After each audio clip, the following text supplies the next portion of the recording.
Om Jnana Timirandhasya Jnananjana Salakaya Chakshurunmilitam Jena Tasmai Shri Gurave Namaha Shri Chaitanya Manobhishtam Stapitam Yena Bhutale Swayam Rupa Katha Mahyam Dadati Swapadantikam Vandeham Shri Guru Shri Yutapata Kamalan Shri Gurun Vaishnavamscha Shri Rupam Sagrajatam Sahagana Raghunathan Tam Sajivam Sadvaitam Savadutam Parijana Sahitam Krishna Chaitanya Devam Shri Radha Krishna Padan Sahagana Lalita Shri Vishakha Anvitamscha Namo Vishnu Padaya Krishna Prasthaya Bhutale Srimate Bhaktivedanta Swaminiti Namane Namaste Saraswati Deve Gauravani Pracharine Nirvishesha Shunyavadi Paschatya Desatarine वंशाकल्पतरुभ्यश्च कृपा सिन्धुभ्य एव च पतितानां पावनेभ्यो वैष्णवेभ्यो नमो नमः।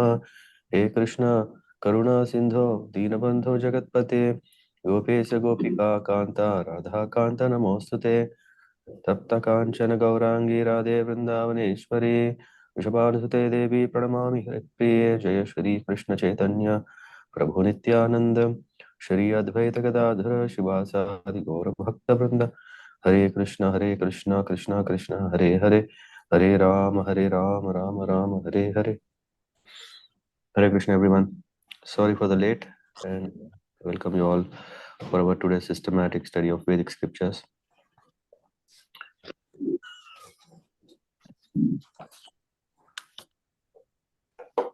Hare Krishna, Prabhu. Hare Krishna. Hare Krishna, Prabhuji. Yes. Hare Krishna. Yes. Hare Krishna, Paramataji. Hare Krishna, Prabhuji. Yes. Okay.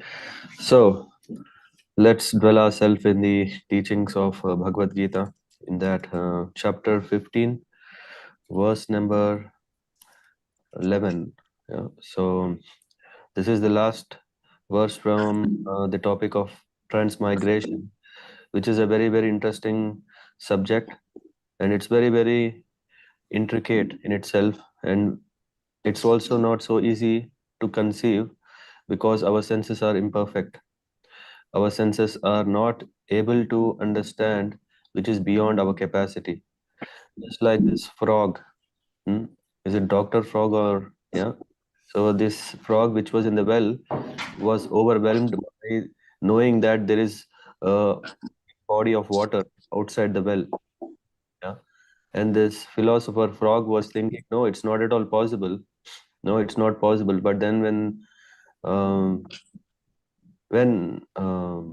it heard about no, there is a big ocean full of water, then it was asking how big it is, and then by knowing the the magnitude of the water.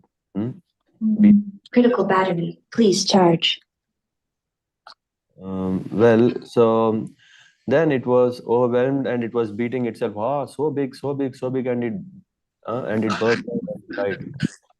So that is our capacity. May I ask everyone to please go on mute if you are not talking? Yeah, and when you want to share something, you want to ask something, then you can enable it. Thank you. So this is our situation. If we take a path of the philosopher, also we cannot understand. If we take the path of materialistic scientists, then also we cannot understand, because the way of understanding the absolute truth is not through experiment, but through Shruti. By Shravanam, by Shrunu. So this is the means. 1 second. So through this means we can actually understand, and how is just like Arjuna has done. Arjuna has heard to what Lord Krishna is speaking about the absolute truth, and one of that important subject matter is about transmigration. It means that the soul, the spirit, the life, the ways we may call, is not having an end after this body comes to an end. It is rather that the soul leaves so that the body cannot move anymore. The Chetana, the consciousness that is actually dwelling in this body through which we are able to perceive everything, we are able to um, function, uh, that spirit is moving out, and that is what we call as death. And transmigration, it's not um, end of a transition.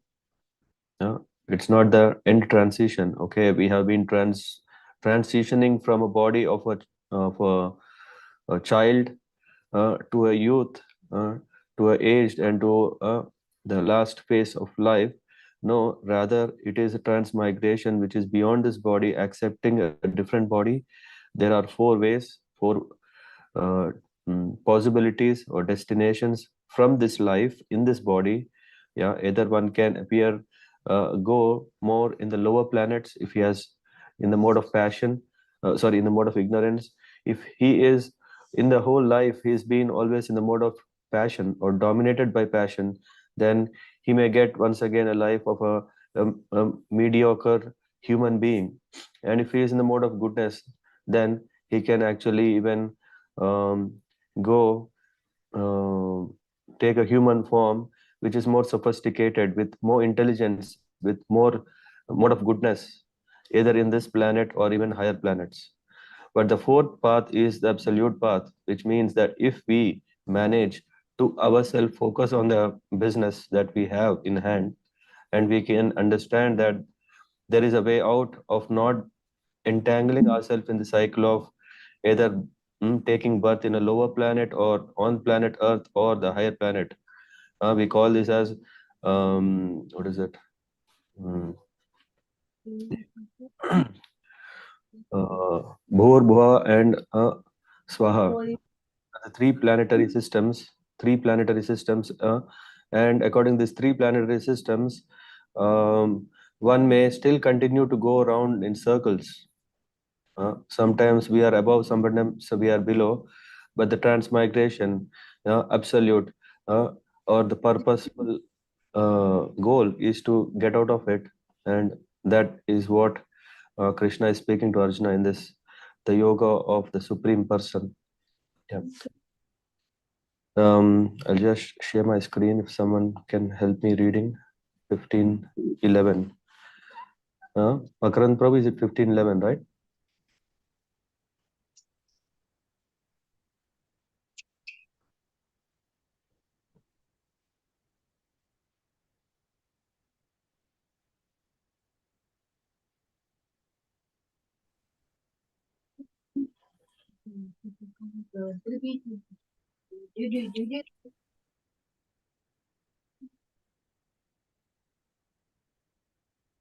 Yeah.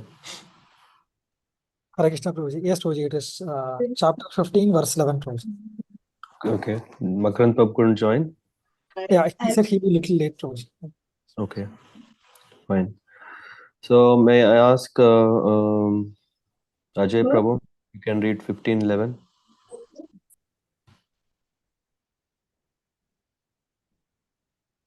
Okay, Prabhu. Thank you, Prabhuji. Hare Krishna. Om Namo Bhagavate Vasudevaya. Om Namo Bhagavate Vasudevaya. Om Namo Bhagavate Vasudevaya. Yata nato yoginas kanamanam pasyanti atmani avastitam yatanto pi akrantamano nanam pasyanti aksita.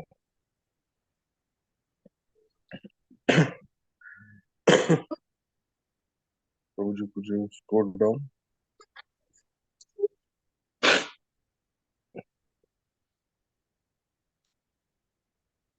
Translation. The enduring transcendental who are situated in self-realization can only see all this clearly, but those whose minds are not developed and who are not situated in self-realization cannot see what is taking place. Though they may try, but There are many transcendentalists on the path of spiritual self-realization, but one who is situated in self-realization cannot see how things are changing in the body of the living entity. The word yogi na is significant in the connection. In the present day, there are many so-called yogis and there are many so-called association of yogis, but actually they are actually built in the matter of self-realization. They are simply addicted to some sort of gymnastic exercise and satisfied if the body are well built and healthy. They have no other information. They are called yatanto te akratimana. Even though they are uh, endeavoring in a so-called yoga system, they are not self-realized. Such people cannot understand the process of transmigration of the soul. Only those who are actually in the yoga system have realized the self, the world, and the Supreme Lord. In other words, Bhakti Yogis, those engaged in pure devotional service in Krishna consciousness, can understand how things are taking place.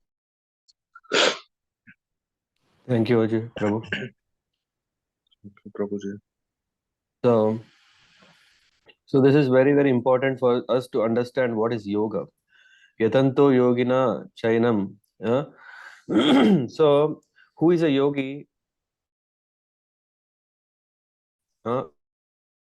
Is not just the one who is able to manage a good health, uh, good physical health, or good mental health.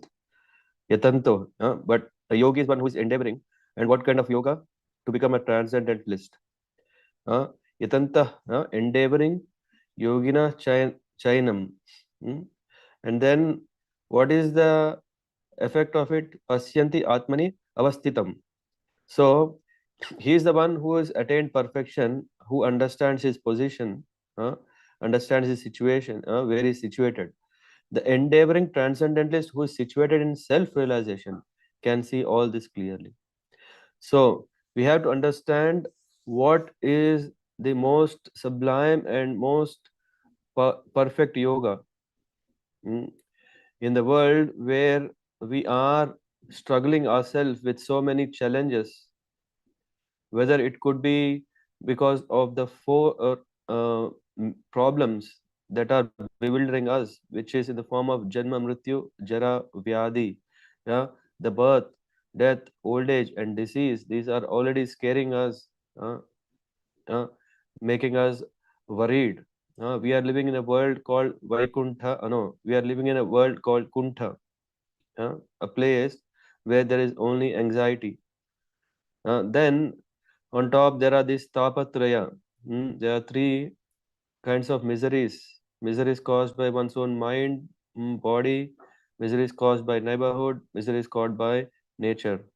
In a yeah gross sense. So, but those whose minds are not developed and who are not situated in self-realization cannot see what is taking place, though they may try. This is all our um, situation, in a way that we are struggling to understand this. We are trying that way, this way. We have tried with our own capacities, but it didn't work. Otherwise, why is there so much suffering in spite of so many thousands of years just passed by? In spite of that, we are still struggling. If we take a poll, Satish Prabhu, are you really happy? What is the chance that we get at least a success rate of 10%? Yes, Prabhuji. It's very less, Prabhuji. Yeah, because we are, first of all, we do not know what is actually happiness. So that's the reason I gave that 10% also, because the people who may vote, yes, I'm happy. Yeah, they are in that category of foolish people, because there is no chance that we can be happy in this material world. whatever we are feeling, whatever happiness, the smiles that we have, the all, what do you call this, emoticons that we see, right? People are just sending a message, and in the end they write leave a smile, huh? That's coming, oh no, no, that's really coming from our heart. Yeah, that is really coming from our um, genuine feelings, emotions. Yes, but is that giving us eternal happiness? No. Even that happiness, whatever we are thinking, is it um, one that has no side effects? Just if I steal your property, I'm happy. And then when you steal my property, then I'm sad. Huh? If I become rich, I'm happy. But if someone else becomes richer than me, I'm not happy. So this kind of happiness, which is very relative, can it give us eternal happiness? No. When it doesn't give eternal happiness, what is the purpose? Have we attained the ultimate goal of our life to be ever happy? Also, no. The only person who can be ever happy is one who is transcendentalist. A transcendentalist who is a yogi, a transcendentalist who understands that this material world is not place of happiness forever. Uh, a person who has understood that he should be situated in self-realization. What is the key of understanding or attaining self-realization is that I am not this body. So such a person only can attain, eternal happiness. Such a person, here, nainam pasyanti achetasaha. Otherwise, he has undeveloped mind. A developed mind is understanding that I am Brahman, I am the spirit soul. I am not this body. I am not this garments that I am wearing. I am not this facility itself that I am given. Just like if I am sitting in a car, uh, it doesn't mean that I am becoming a car, but I am inside the car, which means the way that my responsibilities are entirely different. My capacities are different. My functioning is different to the car. Similarly, when we are in this body, the needs of the body and the needs of the soul are different. The needs of the body is such a way that, we are maintaining it, whether it could be through some physical exercises or it could be through some breathing exercises. And those kind of yogis are, what kind of yogis are they? They are called yatanto api akrita atmana. Means they are more simply interested in physical health. Uh, Beyond that, it's not possible to understand, because now we are talking something which is very, very subtle, that has not yet gone through the lenses of the sophisticated microscopes that we have, or even far out telescopes that we are having, which are even able to zoom out to the other planets, but cannot see within. Where is that soul? Uh, that is our challenge. And when we are using a wrong instrument to find out, we will never be successful. Just like if you would like to measure our blood pressure, we need a barometer. Yeah, we can't just take a thermometer and expect, yes, I have the most sophisticated thermometer which can measure the temperature in a second, but it cannot measure for infinite time our pressure. Isn't it, Parth Prabhu? That is Yes, our sir. when we do Yes, not Prabhu. know how to use, how to understand things, and if we just speculate our ways, we will just waste our time. How much time we have? Not so much time to really play for a while, experiment for a while, and then when the real time comes, time up. Hmm? So this particular verse is very important to understand, that a yogi means a real yogi is one who is a transcendentalist. All other yogis, all this is only a kind of a bogus thing, because it's all about, but they're actually blind in the matter of self-realization. Because a yogi is not interested in all other things. A yogi, we can understand, is the one who is interested in only self-realization. And what does he do? A yogi goes to the association of other yogis. And here what is happening? A yogi in a yoga studio is going for an hour of a week, or maybe few hours per week, or even longer. But again, he gets in contact with the material world and becomes a bogi. So he is, or we are toggling between a yogi and bogi situation. Sometimes we want to have bhog. We want to enjoy, because ultimately, why are we doing yoga? Huh? Can someone say what motivates some to do some yoga? Hare Krishna Prabhuji. I think on the material level, people want to maintain their good health, physical body, on the physical body level. Yeah. So the driving factor is that I can live longer, I can live healthy, huh? I can enjoy more, isn't it? Huh? How nice if I am having more glamorous, staying glamorous forever. What is the way? Do yoga. When you are meditating, when you have attained peace of mind, then you can reverse your age. Okay. Oh, yoga has that power. Let me do it. Huh? When I'm doing yoga, then what is happening? My face becomes very bright, brilliant, lit up. Everyone is seeing, wow, such a great, yeah. This yogi has a long beard. This yogi has a shiny face. Huh? Name and fame and purpose to can also enjoy longer. There's so many other reasons why people may take to yoga. Of course, there is no fault in it. It's not like, okay, is it that we should not take to such kind of yoga system at all? No, these yoga systems have a purpose so that we can clean ourselves, our consciousness, so that we can understand the self-realization, come to the self-realization state, which means when our body is fit, we can engage in devotional service. When our mind is clear, then we can focus on devotional service. When both the body and mind are helping us, then we can actually know what are the duties of the soul. Then whatever the activities that we do to the body, then those are helpful, so that because these help our actual purpose. What is that? To become a transcendentalist. Huh? Isn't it? Huh? Who read Ajay Prabhu? Isn't it fact? The yoga, for me, it helps me to connect to my soul in a better way, and in a way such that I am not anymore thinking about this body. Mm-hmm. So I can leave this body and then go into another state. For me, Yeah. yoga is like that. Mm. And that is the reason.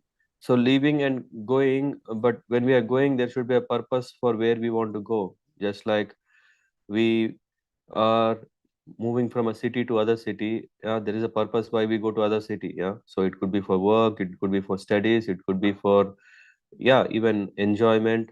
Yeah. So when we are moving the, yeah, when we understand we are the soul, we should also know that, okay, what is the destination of I? Where do I belong? So Bhakti Yoga is the means, so that a person who practices Bhakti Yoga is in the right position, because he is not just wandering. Huh? Ajay Prabhu, what may happen is that if you do not know that final destination or ultimate destination or our home, what may happen is, yes, I am soul.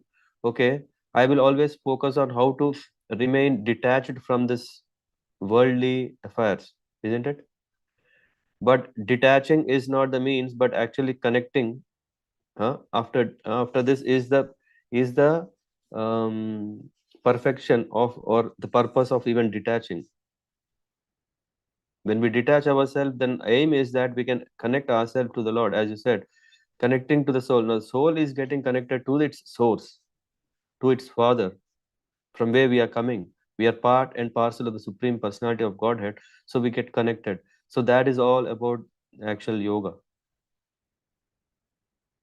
And this is what Krishna is saying very clearly. There is no confusion here. Why?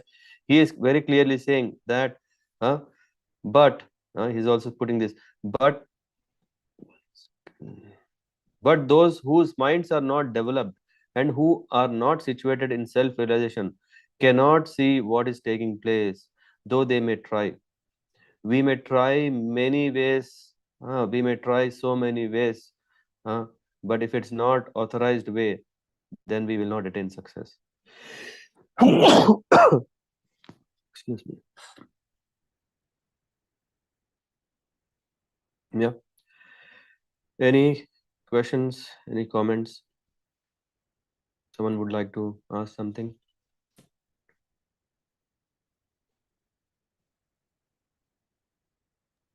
Hare Krishna, Prabhuji. Yeah, Prabhuji, I was hearing to this podcast of Morgan Housel. Like, he's the author of the Psychology of Money, Prabhuji. So he tells something very similar, that we never have satisfaction because we always keep comparing ourselves with our peers. So in fact, like, our wealth, everything would have doubled from our grandparents' generation, and even we keep progressing to our 20s, 30s, but we always keep comparing. That's why we don't have satisfaction. So my question is, Prabhuji, like, is it more of a psychological, meaning, like, to have satisfaction in life? Is it more of a psychological, phenomenon? To look at things internally, or I want to know where Krishna and devotion comes into Mhm. here, because he mentioned Is something. I Yes. would say this is a game, a kind of a hope game, right? Yeah. So what is happening is when you're getting $1,000 in your hand, you have a hope that you can make it twice or double or thrice. Yeah. So that hope is always there, which means that you see that tomorrow you want to have more, and in that process, yeah. So having people are satisfied saying, "Oh, I have that many dollars, so some uh, this many euros or whatever." But ultimately, what is happening is that if one is not using it, he's actually losing it, isn't it? Yes, Prabhuji. Yes. Uh, and how are we using? For example, what we are doing is we are putting this 1,000 euros in something. Yeah, this is what we see, right? Um, I don't know who was the guy who's that? Yeah. Referred now? Yeah, his name is Morgan Housel, Prabhuji. He's like, there's a very famous book called Psychology of Money. So Mm. he was an author of that. It's more of how to approach stock markets. It's a money. It's a mind Exactly. game, Prabhuji. Yeah. Yeah. So this means that when we are dealing anything with the matter, we will not be satisfied. Huh? Yes, Prabhuji. That is the truth. But can we live like that? Oh, that philosophy is far out, very far out reach. We can't even understand that, isn't it? Yes, Prabhuji. If we are going to the public, if we are saying there is no happiness in the material world, people will not take to Krishna consciousness at all, right? Yes. Mhm. Mhm. But that's absolute truth. But we are not at that stage to accept it. The truth is one level, but accepting is even above, right? Yes, Prabhuji. Mhm. When we can't accept it, then we are dissatisfied. Rather, okay, if we accept it, sorry, if we don't accept it, we are better satisfied, right? Because we know, okay, so happiness is in reach. Yes, Prabhuji. I don't know, yesterday if someone had seen Keshav Maharaj talk, did someone hear yesterday? Haveli house, where Keshav Maharaj was making a very nice point that his Guru Maharaj told him, you know, what is that? Simple or easy, right? I think the word is easy. What is the opposite of easy? Difficult, Prabhuji. Hmm? Or Yeah. according to him, impossible. Impossible, right? But yeah, difficult makes it Yeah, difficult is in the middle. is in the middle. Yeah. His Holiness Kadamkaran Maharaj told to Keshav Maharaj that, yeah, yeah, we usually see a simple and then immediately extreme end is the difficult. But difficult is only a relative term, right? For you, what is difficult is not difficult for me at all. It can still be simple, isn't it? Yes, Prabhuji. No? So what is opposite actually is impossible. Because simple means something we can attain, achieve it, and impossible is something we cannot achieve. But there is something in the middle, and that is what is difficult. Right? And referring back to our example that, okay, can we be satisfied in this world? If we take as it is, the scriptures, I don't know, Satish Prabhu, I have shared you one link to you where Kadamkaran Maharaj and Jayadvaita Maharaj both were talking about answering the questions. Yes, Prabhuji, I think, yeah, they were, yeah. In that there was, I don't know, this question came before the time that I gave you, yeah, the time stamp. There is this question about material happiness. Yeah.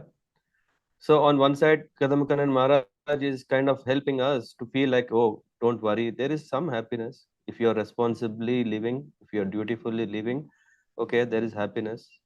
But Jayadvaita Maharaj straight away says, come on, this place is not to enjoy. This place there is no happiness.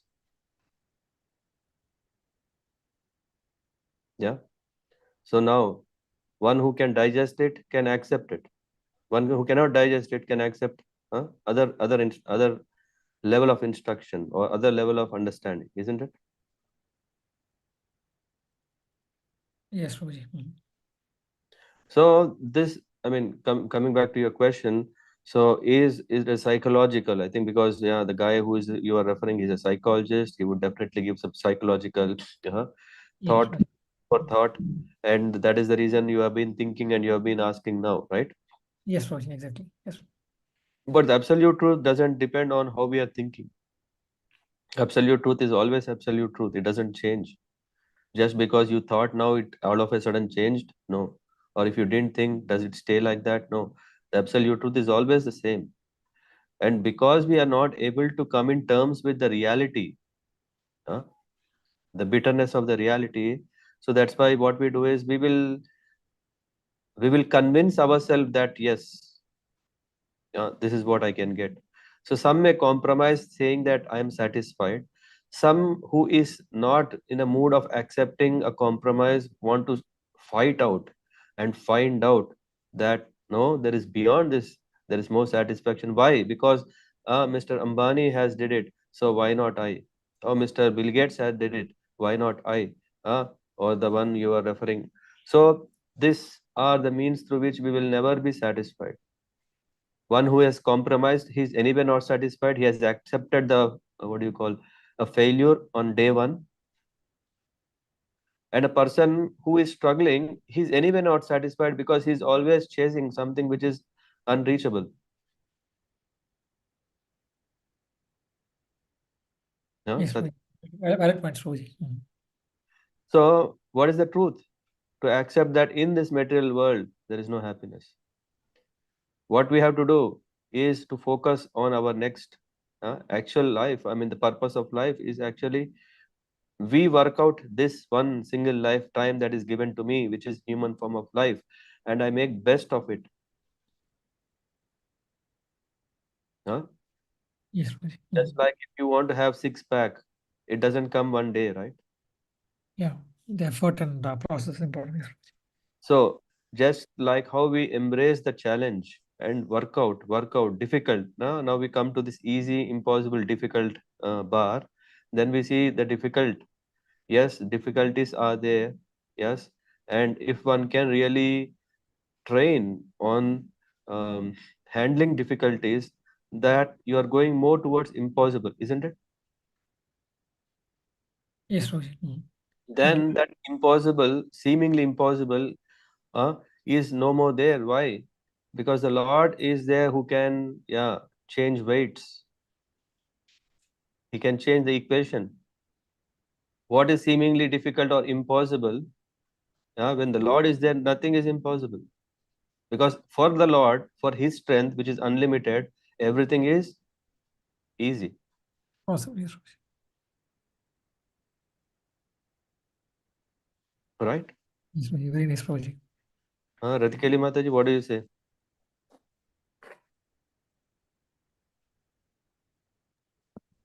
Yeah. Or anyone, sorry. Anyone? Parth Prabhu? Sagar Prabhu? Anyone? Yeah. What do you say? Satisfaction, happiness in the world is the question. Yes, Prabhu, you are absolutely right. So the word what Jayadeva Maharaj said, it's absolutely right. There is no happiness. And if the Lord is with me, then there is nothing to worry. Yeah. And if we are sticking to the plans of the Lord, if our plans becomes Krishna's plans, then we'll be happy. Even in this life. Huh? For the six pack to come, yeah, I think I'm not a, what do you call this, expert in this science, but yeah, all the six packs doesn't come all of a sudden, right? So they start coming. Yeah. So which means what is happening? Then we take to the right process. When we become bhakti yogis, here it said, in other words, the bhakti yogis, those who engage in pure devotional service consciousness, can understand how things are taking place. This signs, the signs of what you have to turn. What is that one switch? If you press, that everything becomes successful. That switch, understanding, is devotion, the pure devotional service. In the Nectar of Devotion, Rupa Goswami writes, the six, among that six, this one, that what is that one switch if you turn, then everything manifests properly, so that happiness is there, eternal bliss. It's not that there is no eternal bliss. Even in this eternal bliss, even in this material world, there is bliss, as long as you are immune to the material influences. How can we become immune to it? When we understand our true identity, when we engage ourselves in pure devotional service, then we are pure. And when we are doing this, everything else is taken care. And what is that called? That is called Bhakti Yoga. Yes, Prabhuji. Prabhuji, you spoke a lot of concepts, Prabhuji. So if you have to have a takeaway, two things. One is like what Jayadut Maharaj says. Yes, there is no happiness in this material world. That's the whole concept of our Hindu dharma also, Prabhuji. But like what Kadamakana Maharaj says, if you need to have satisfaction or bliss in the material world, then turning on the switch you told of Krishna and devotional service, that's the uh, only way. So can we kind of put it in these two streams of thoughts, Prabhuji? So it is to the understanding. Yeah. So we want to transcend.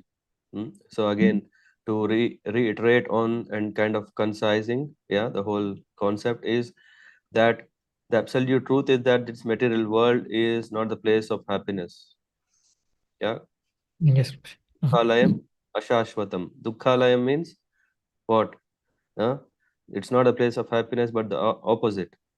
Dukhalayam and ashashvatam. And which means even if for a moment we are happy, that happy, whatever it can be, is not going to last forever. Uh, Dukkhalayam ashashvatam is the nature, the way we are living. The material laws of nature are like that. Yeah. And then if at all, we still earn for happiness, that material happiness, yeah, when we are talking this happiness, yeah, shouldn't at least, yeah, we should at least use the varnashram system, so that we can follow the rules and regulations according to the Vedas, because the Lord has given this, that okay, if you take to this varnashram system, you can gradually purify yourself to come to a higher elevated stage. During this process, you should not artificially practice bhakti. What does it mean? Not like, okay, having a tilak or having a saffron clothes and just going out and singing some names. That is not going to help us. If we have a lot of desires, what we have to do? What we have to do?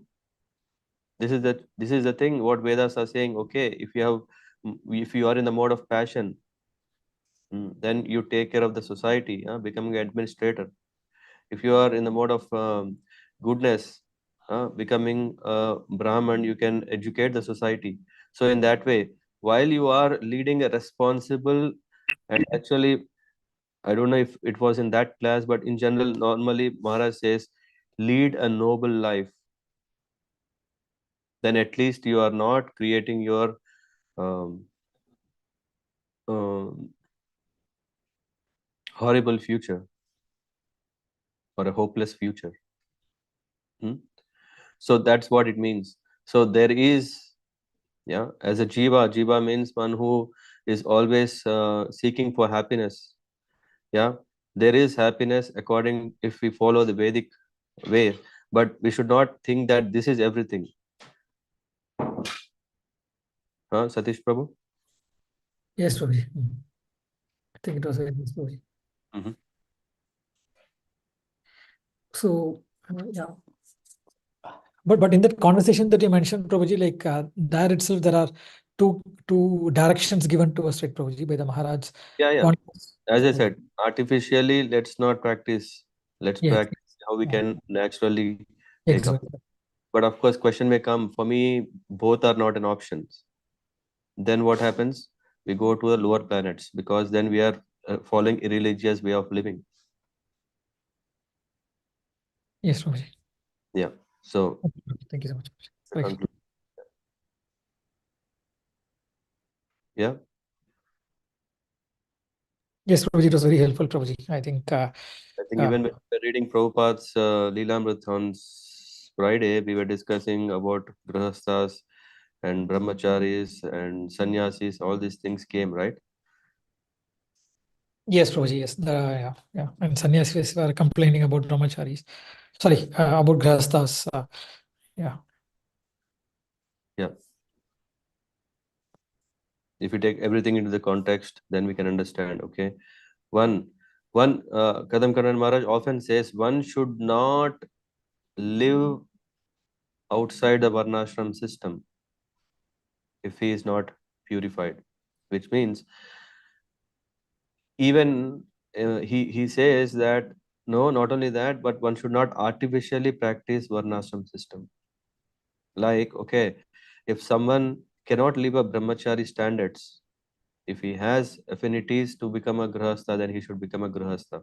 Whether he may not do best job there, being a grahastha, but because he is not able to live a brahmachari life, he should enter and he should make perfection because his natural position, inclination is towards grahastha life. So now, which ashram is better for such a person? Hmm? To practice properly is better, right? Rather Yes, than becoming a disturbance for himself and to the society. yes, Prabhuji. Yeah. So that's what it means. Okay, so there are different levels depending on our level of maturity. Yes, if you want satisfaction in a material world, yes, grahastha ashrama, and you do stuff as dictated by the Varna. Vedic understanding is telling how one can lead a harmonious life in the material world. Yes, Prabhuji. But then the next level, which is actually understanding the God and the relationship, everything transcendental understanding, it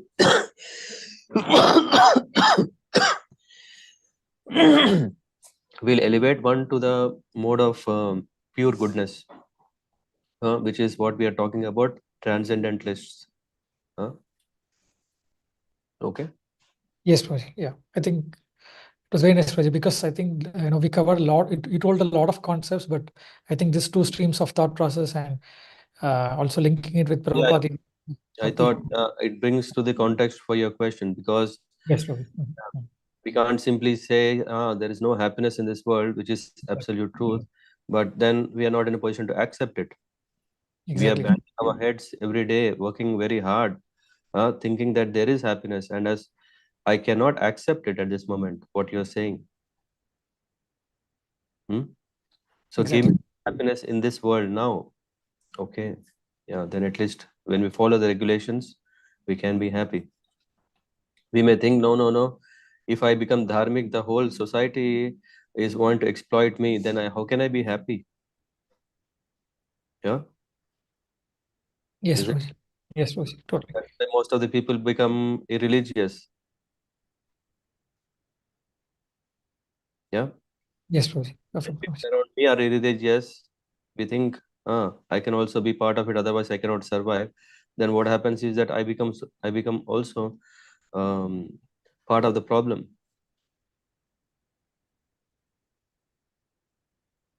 Yes, Prabhuji. I think well summarized and well put, Prabhuji. Yeah.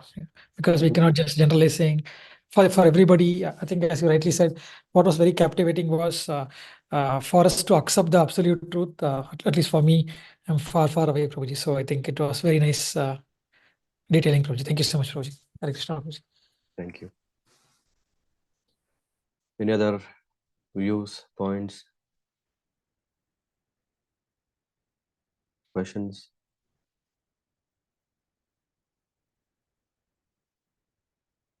Yeah. Shall we proceed with one more verse? This is very important because here we understand the greatness of the Lord. Someone would like to read? Bishop Prabhu?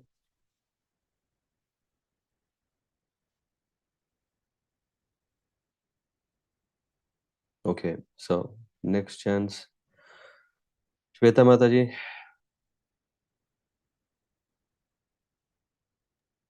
Hare Krishna Prabhuji. Actually, I have joined today from my phone. It is little difficult to read on Oh, phone sometimes. no worries. So next, Abhijit Prabhu, Hare Krishna Prabhuji, I will try. please. यदा यद्या यदादित्यगतं तेजो जगत् भासयतेऽखिलं यच्चन्द्रमसि यच्चग्नो तत्तेजो विद्धि मामकम्.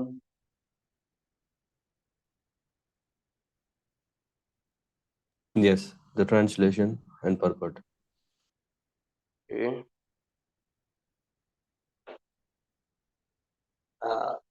Prabhuji, I also joined from phone and it's a bit difficult to read this thing. Okay, I can zoom it. Give it a try. Let's see. I think most of you have joined from phone, I think. Easy peasy. Give it a try. Sure. Yep. The splendor of the sun, which dissipates the darkness of this whole world, comes from me, and the splendor of the moon and the splendor of the fire are also from me. Purport: the unintelligent cannot understand how things are taking place, but one can begin to be established in knowledge by understanding what the Lord explains here. Everyone sees the sun, moon, fire, and electricity.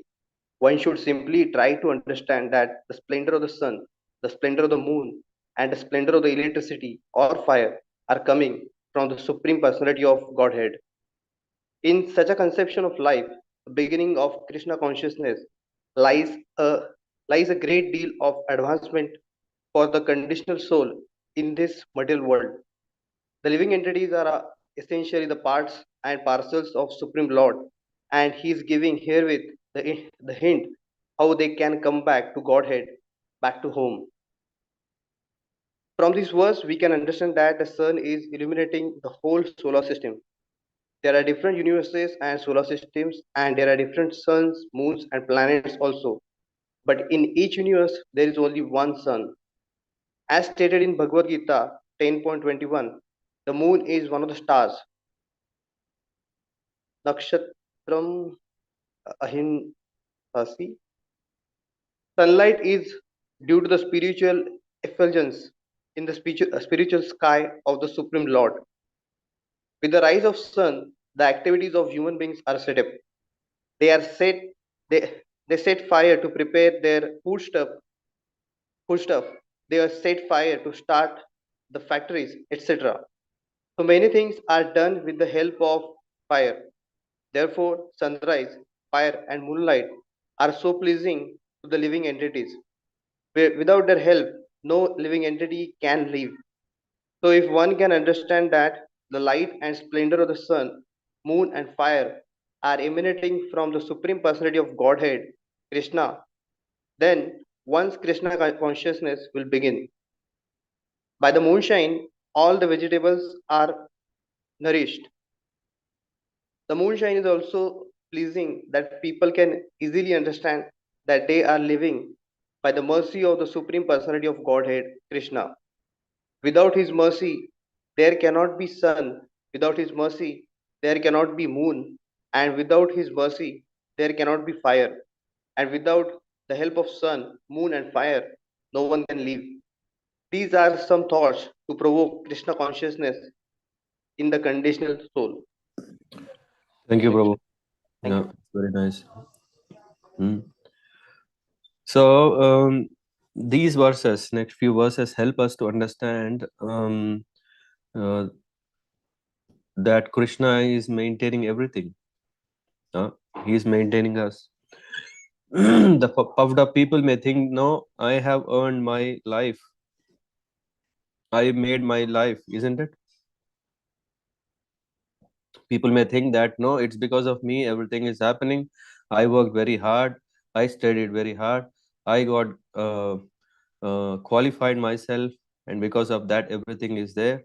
Yeah, but here, yeah, we are still depending on the sun, isn't it?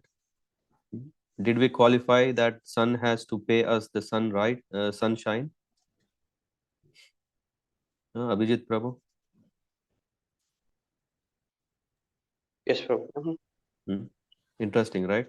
So it's not that because I am intelligent, that's why the sun is dissipated.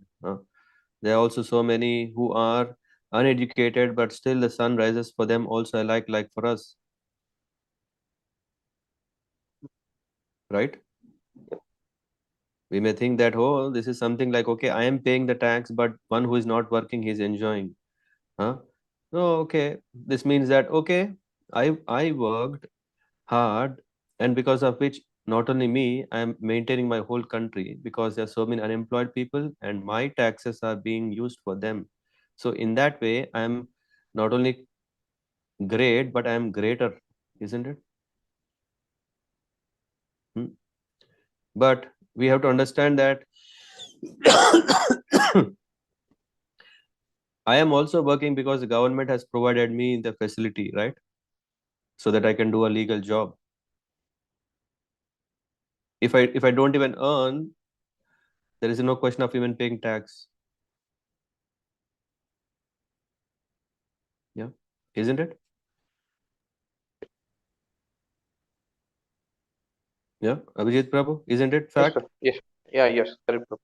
So which means if I am given a facility to work, so which means I am indebted, or I am being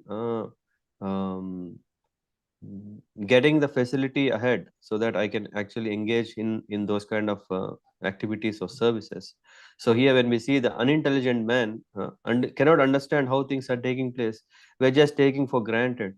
Uh, um, it's something like this. Yeah, recently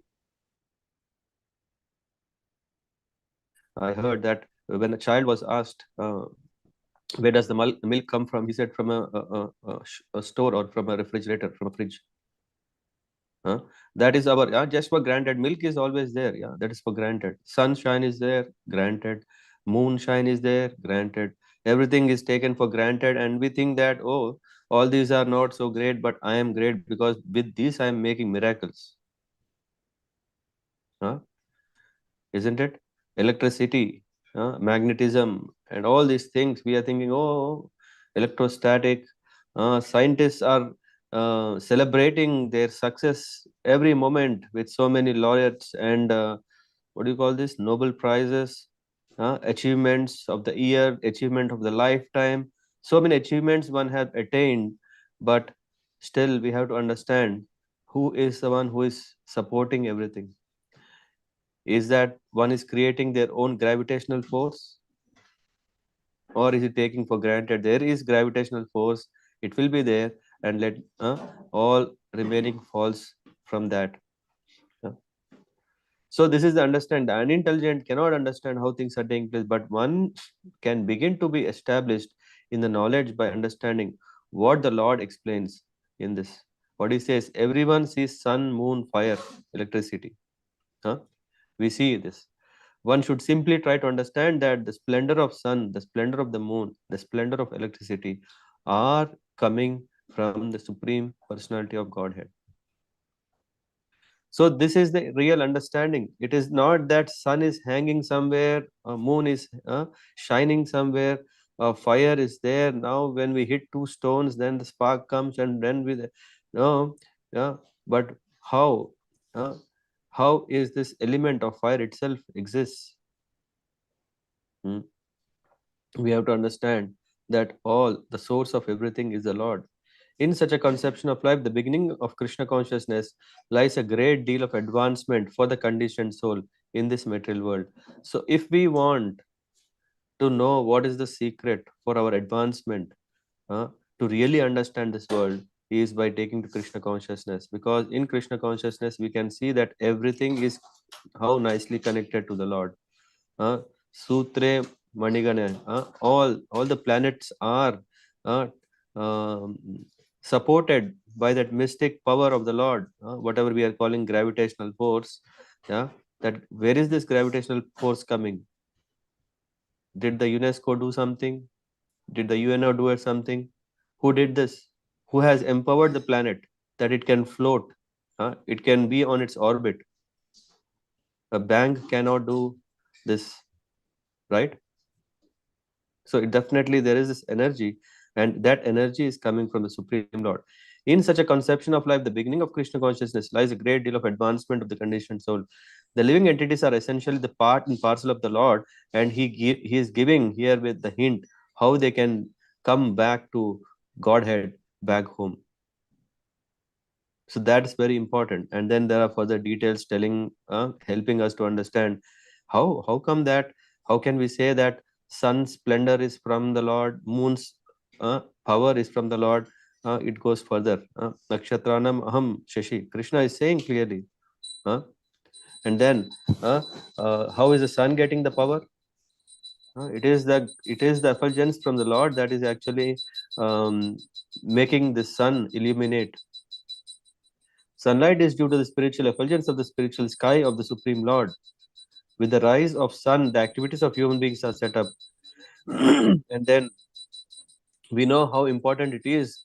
So many countries in the Western world are not able to produce their own grains and foodstuffs, vegetables. Why? Because sun uh, plays a key role. How? And not only sun, it's very important. I don't know. Um, you may already know this, that where there is a proper moonlight, those vegetables are more juicy and more filled with life. By the moonshine, all the vegetables are nourished. The moonshine is so pleasing that people can easily understand that they are living by the mercy of the Supreme Lord. So, so this is what is very key to understand, that everything, whatever we are seeing, is whatever we are enjoying is not just for granted. It's not just because some facilities are there, just take it for granted. No, we have run. We are always, we know this Matrun, Pritrun, there is also Devarun, there is Rishi Run. Runa means we are indebted. So which means we are already given these against a Runa, just like a loan. If we are getting all these facilities, not because we earned, but we are given these facilities that we have to repay. Abhijit Prabhu, isn't it? Yeah, you're correct, Prabhu. So that's why there are so many runas, and how can we clear those runas is by becoming a devotee. Why? Because Krishna is saying, if you take to me sarva dharma, all these runas and all these things are cleared. Just like, yeah, if you have taken a loan or a mortgage from a bank, if you are taken loan, and then you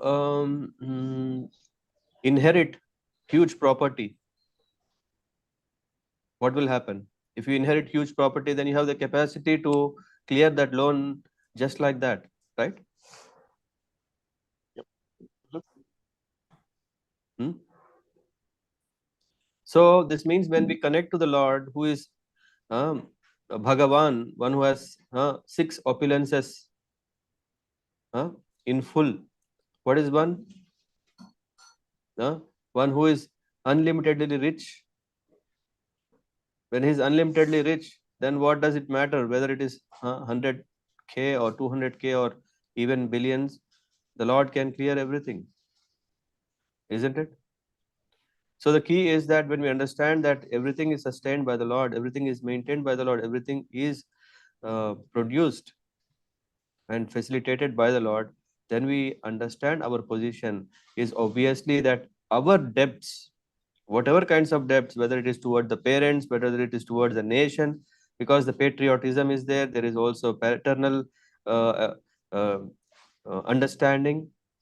The one way, one solution for all the problems is to become a devotee of the Lord, because the Lord is saying, Sarva Dharma Parinjanya Mamekam Sharanam Praja. Atvam Sarva Papebhyo Mokshayishami Masucha. He is saying, if you come and take shelter of me, then I am going to take care of all whatever you have done, whatever debts you have, whatever sins you have done, everything is taken care. What we have to do is one switch. Today we are talking about that one switch. If we turn on, then everything manifests to our success. Yeah. Any questions before we move one more verse for the day?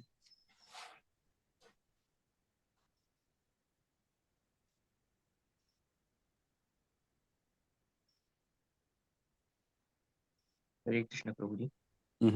Gaur Bhagwan Prabhu. Yeah, it was nice verse. Prabhuji, about the sun, it is said that in one universe there is one sun only, or Yeah. because as I in other places it is also I read that living beings are living all over the universe. So if this sun is here that we are seeing, then the far places where this sunshine may not reach, so they don't require sun, or No. Every universe has a sun. but universe is very very big. The sunshine that Yes, it you're may right. not reach far. Yeah. So Yeah. That's why the livelihood in those places are different kind. mhm, Just like in Himalayas, the sunlight is felt different, right? Sun's heat is different. If you go more in the northern hemisphere, the sun's influence is different. If you are on the equator, the sun's influence is different. You go to Norway, there is 6 months no sun. mhm. So probably if you go in the lower planets, there is no sun or lower planetary system. Yes, lower planets have very very less sunlight, or they are. It's said that when we talk about this hells also, right? So those places, it is far from the sun, not only from the light but also from the heat. Yeah, because we know the closer you are to the sun, the more heat you experience, right? So that's why the conditions, living conditions, when we go more far from the sun, uh, are very very um challenging. Yeah, but again, So doesn't mean Prabhuji, good at all. so Prabhuji, very small part of the universe or living entities are fortunate to see the sunlight, or because the universe is very big and I don't know. Hare Krishna Prabhuji, scientifically there is only one sun in this universe. So yeah, the universe is big, but there is only one sun, and we don't know whether there are other life sources in other planets. No. Prabhupada makes it very clear that life sources are in every planet there. It's only of different kind. Yeah. For that matter, even in the sun, there are living beings. So, as I was saying, that conditions are more challenging, and I don't know what I want to say. Gaur Bhagwan Prabhu is, I cannot say is it lucky or not. Yeah, I can only say that okay, that being in orbit around the sun, the closer they have more facility of the sun. Yeah, maybe when they go more far, and then the planets are not having the sun heat or light. Yeah, the conditions are different. And fortunate is a word which is kind of relative, isn't it? yes, Prabhuji. So Prabhuji, for example, the lower planetary systems, they don't require sun because they want more in the Enjoyment. dark. Yeah. dark. Yeah. For that could be a fortunate. I'm trying to recollect that. Is it in Bhagavatam or Ramayana, or I don't know which scripture? There is that everyone thinks that what he has got is the best life. Can someone tell from where is this reference? I think in one of the Bhagavatam verses, I think. That's why a human always think I am the greatest, and a dog will think I am the greatest. I think Jayadvaita Maharaj quoted this. I have to refer to that, but every being is thinking that this is the perfect. That is the reason they don't want to give up. That is why they are scared of death. That's why they don't want to die. Even if you are telling there is a wonderful other higher kind of life, more independent, more enjoyable, but still a person is saying no. That's why he doesn't want to die. Mm-hmm. And Prabhuji, in Brahma Lok, there is also the shine is coming from sun, or Brahma Dev. Yeah. All the planets are lit up, illuminated by the sunshine, material world. Mm-hmm. But anyway, I think Apu Prabhu is there. Yeah. Apu Prabhu,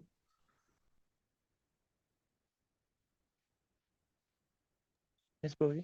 can you help me out? What I'm speaking with the reference, or maybe you want to add something? About the sun, Yeah.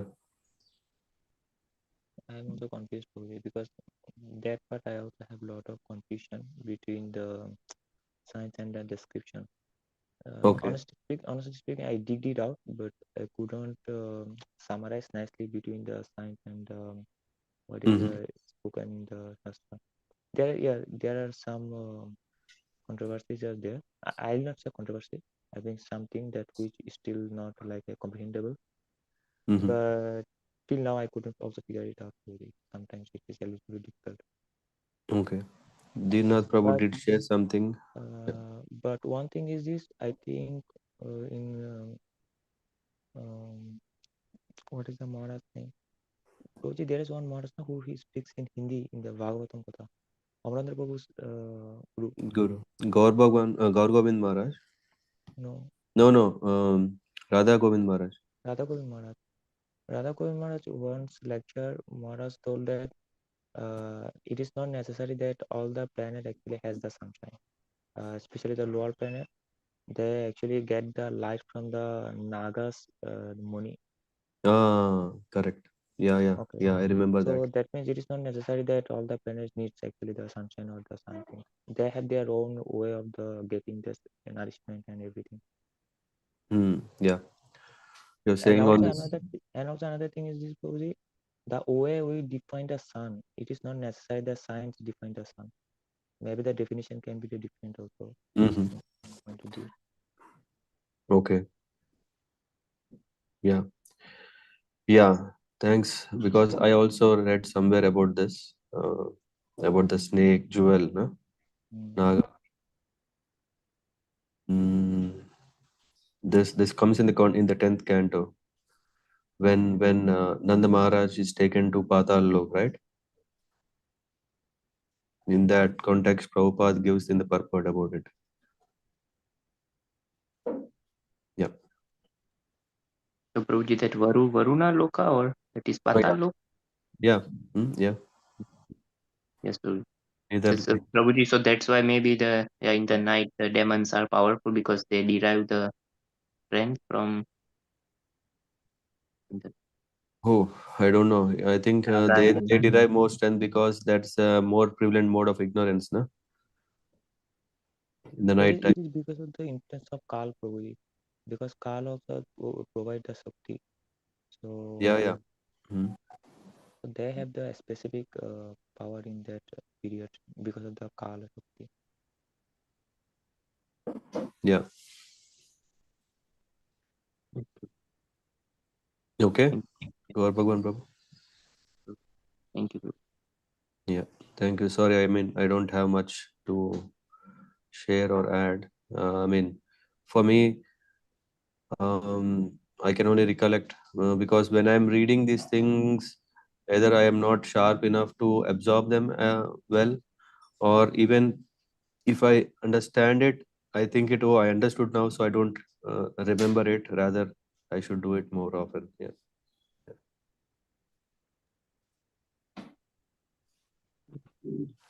Okay. Okay. Shall we, let me check what is the next verse. I think the next verse we'll take next week, because this is also understanding the supremacy or the greatness of the Lord. Let's use these 10 minutes. If there are any things anyone want to share or discuss, otherwise we can try to discuss on the japa.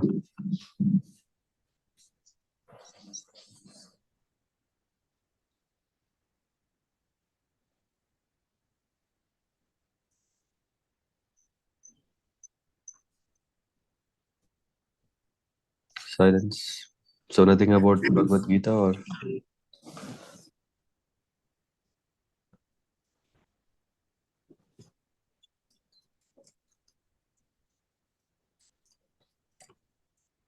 yeah, anyone?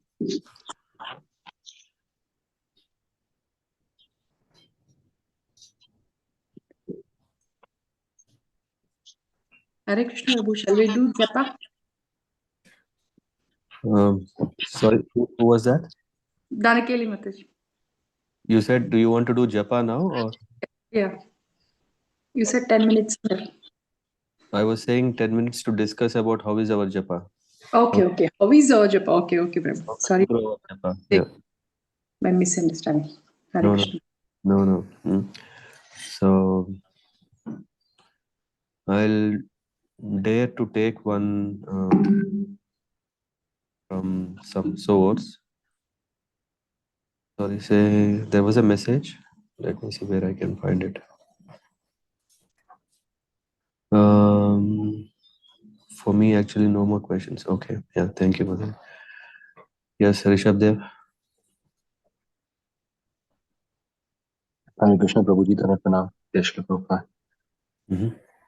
Prabhuji, in the lecture, somewhere in the beginning, we were discussing that we should not be jealous or envious about the pairs when growing materially or spiritually or something, right? Since something was going in that context. I mean, envious, of course, is a very negative thing that, of course, is forbidden in Vaishnava etiquettes. But what about in terms of jealousy? I mean, when we see other people doing better, and you then you look at them and you feel jealous and you want to do also better. Is that something good? I mean, that is my one question. And second is that what is a stop? What is the stop point of this jealous or this competition or this healthy competition? That because at one side at Vaishnavas we say simple living, high thinking, but many times you see, even within Vaishnava communities, some families or some what you call it, devotees, they are much more richer, doing much more better than other ones. So then what should be done? What is the stop point of this competition or this so-called this jealousy? If not enviousness, then I'm pretty sure there's jealous for sure. And if this jealous, and then till what point we should keep a check on it, and what point it can then turn into enviousness, right? Something like this. Yeah. Can you phrase the question properly? What तरीके? यही तो I don't know how to phrase it properly. Yeah.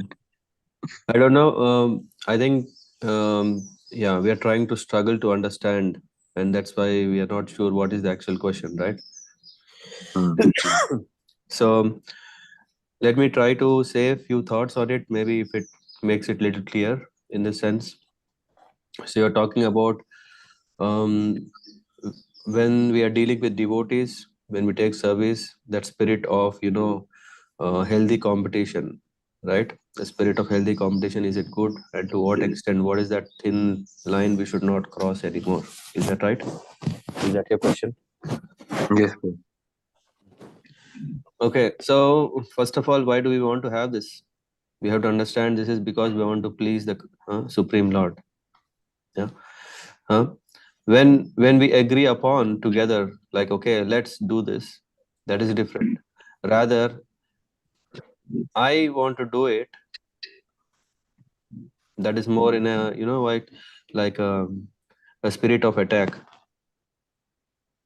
I want to prove myself, I want to show myself. Then that is not conducive, that's not good. Rather, if I am doing something, okay, if it motivates others that they also can outperform, that is healthy competition. Yeah. And this is very important that we agree that we are going to take up this in a very nice spirit of whether it you call competing, whether you're competing is a very sensitive word, because competing can also imply that when we're talking about in sports, there is competition, right? You're competing with one another. What are we doing? Irrespective of even devotion in the sports, when we talk about competing with one another, it is to show how best I can perform, right? When there is no one to do that, then there is no one going to do it, right? Then there is no question of anyway the sports, the whole Olympics. Just imagine when there is no competition, what will happen?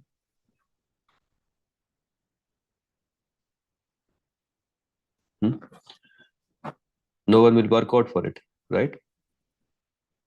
There are so many people who are working years together so that they can really perform best to their abilities. Yeah. And this is very important. Our understanding of bhakti is not inaction but full of action. And full of action can be very nicely optimized to the best optimal when we have really checking how best we can perform. Yeah, then we can continue to do it. But then if this is going to harm others, spirits, then we should be careful. Just like when Hanumanji has written Ramayana, I don't know, recently I've said to someone, when Hanumanji Ramayana was perfect, after all, Hanumanji is the Lord's devotee, he understood Ramji very well. And when this Ramayana came in the hands of Valmiki, when Valmiki read it, he said, if someone reads your Ramayana, Rishabh Prabhu, Yes, Prabhu. then no one will read my Ramayana. Then Hanumanji simply threw it.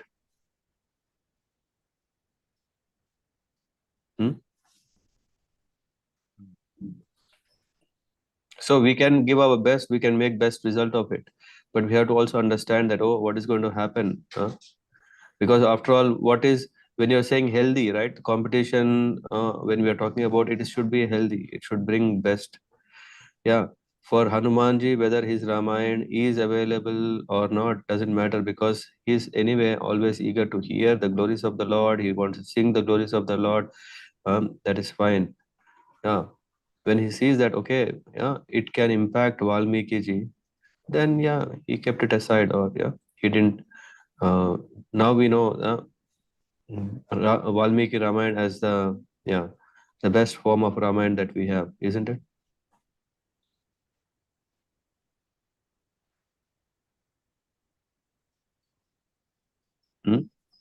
But that doesn't stop Hanumanji to practice to not devotional service, always remembering Ram. Did it stop that? No.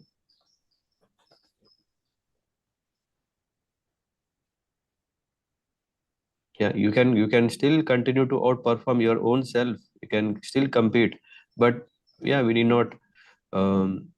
We cannot get into a competition when people cannot appreciate the benefit of it. If a person is struggling out of his own pride or out of his own insecurity, out of his own whatever, then we shouldn't just, I don't remember from whose class it was. Maybe Abu Prabhu can say. I think it is one of the classes of, I think, Jayadvaita Maharaj, where he says that, no, I think, anyway. So, if we can get up early in the morning, we shouldn't expect that whoever is with me, yes, come on, get up. You know what? I have got up at 4 o'clock, 4:30. We can't put pressure. We cannot make them feel very bad. Oh, no, what happened? Okay, we should understand that whatever when we do something, this competition can help others also achieve their best. The question may come, if he gets up, that is his best, but he has his own conditioning. He's not able to get up. We cannot push. That can only make it more endanger the whole mission, isn't it?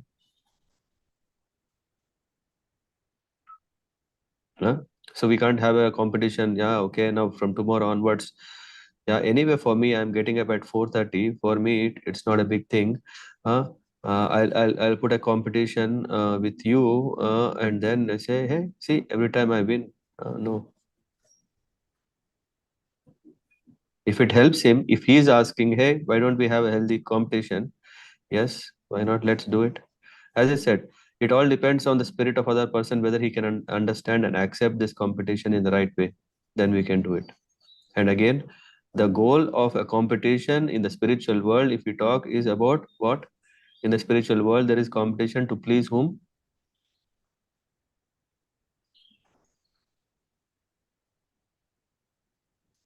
I don't know if you're there, Bishop Prabhu. To please whom? To please Krishna. And pleasing his devotees is very pleasing to Krishna.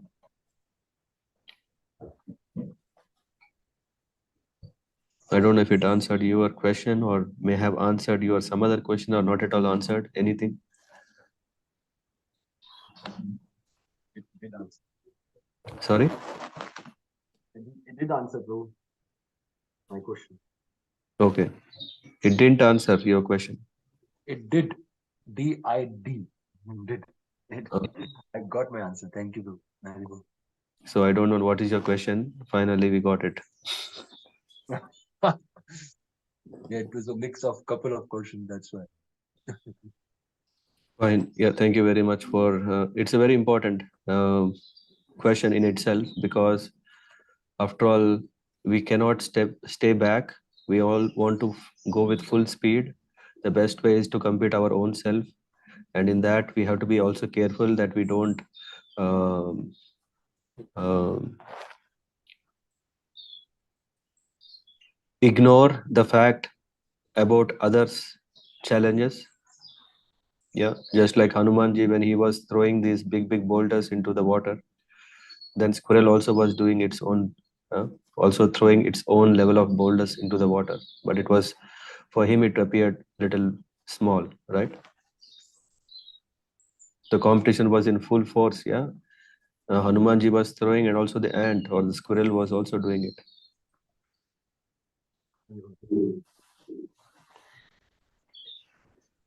Okay, Rishabh Prabhu. Thank you. Thank you. Time up. Thank you very much for joining, and I'm really sorry for the late. And if there are any questions, especially in these topics or in general, feel free to reach out to me. And I'll be happy to share further teachings from the wonderful book of Bhagavad Gita as it is. Srila Prabhupada ki jai. Panchakalparabhyascha kripa sindhubhyev cha patitanam pavanebhyo vaishnave namo namaha. Srila Prabhupada ki jai. Hare Krishna. Hare Krishna. Hare Krishna, Prabhu. Hare Hare Krishna. Krishna. Hare Hare Krishna, Prabhuji. Krishna. Hare Krishna. Hare Krishna.